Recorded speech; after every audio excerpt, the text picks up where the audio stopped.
اللہ آسمانوں اور زمین کا نور ہے،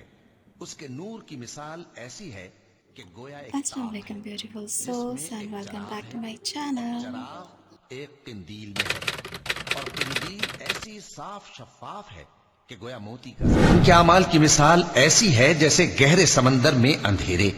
جس پر لہر چڑھی چلی آتی ہو اور اس کے اوپر اور لہر آ رہی ہو اور اس کے اوپر بادل ہو، غرض اندھیرے ہی اندھیرے ہوں، ایک پر ایک چھایا ہوا، جب اپنا ہاتھ نکالے تو کچھ نہ دیکھ سکے،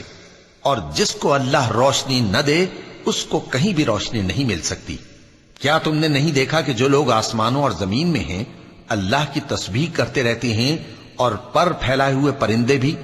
اور سب اپنی نماز اور تسبیح کے طریقے سے واقف ہیں،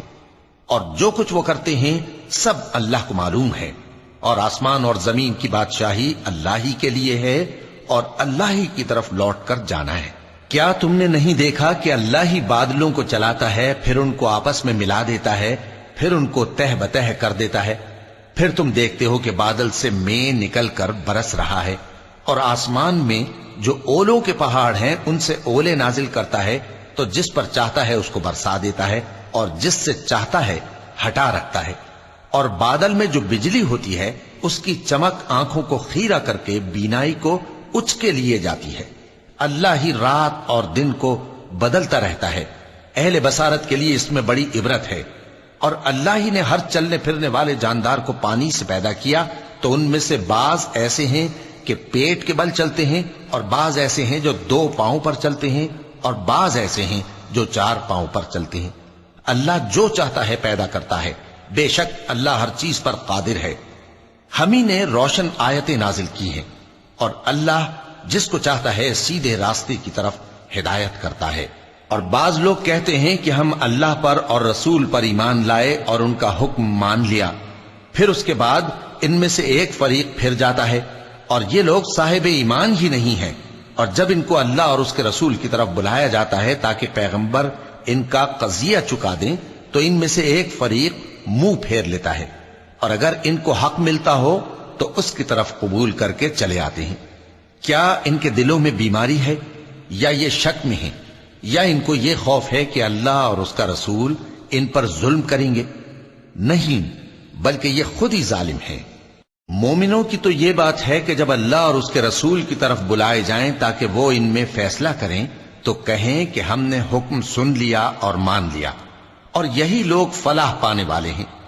اور جو شخص اللہ اور اس کے رسول کی فرما برداری کرے گا اور اس سے ڈرے گا اور اس کا تقوی اختیار کرے گا تو ایسے ہی لوگ مراد کو پہنچنے والے ہیں۔ اور یہ اللہ کی سخت سخت قسمیں کھاتے ہیں کہ اگر تم ان کو حکم دو تو سب گھروں سے نکل کھڑے ہوں۔ کہہ دو کہ قسمیں مت کھاؤ، پسندیدہ فرما برداری درکار ہے، بے شک اللہ تمہارے سب اعمال سے خبردار ہے۔ کہہ دو کہ اللہ کی فرما برداری کرو اور رسول کے حکم پر چلو، اگر منہ موڑو گے تو رسول پر اس چیز کا ادا کرنا ہے جو ان کے ذمے ہے، اور تم پر اس چیز کا ادا کرنا ہے جو تمہارے ذمے ہے،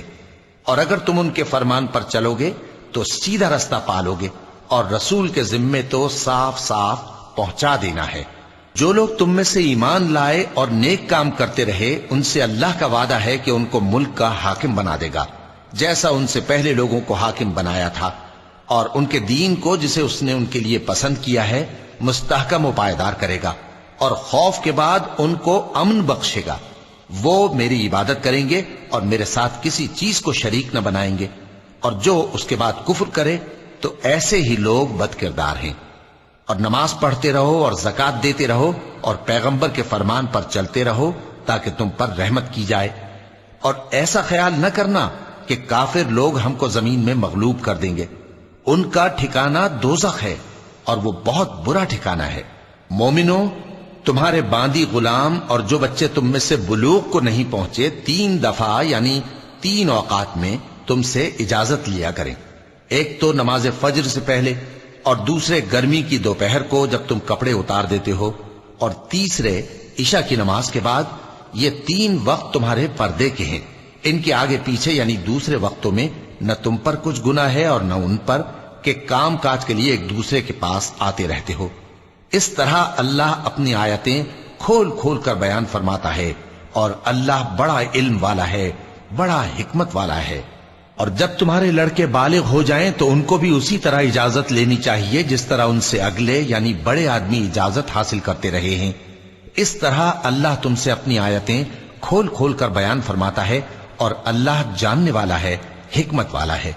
اور بڑی عمر کی عورتیں جن کو نکاح کی توقع نہیں رہی اور وہ زائد کپڑے اتار کر سر ننگا کر لیا کریں تو ان پر کچھ گناہ نہیں، بشرطے کہ اپنی زینت کی چیزیں نہ ظاہر کریں،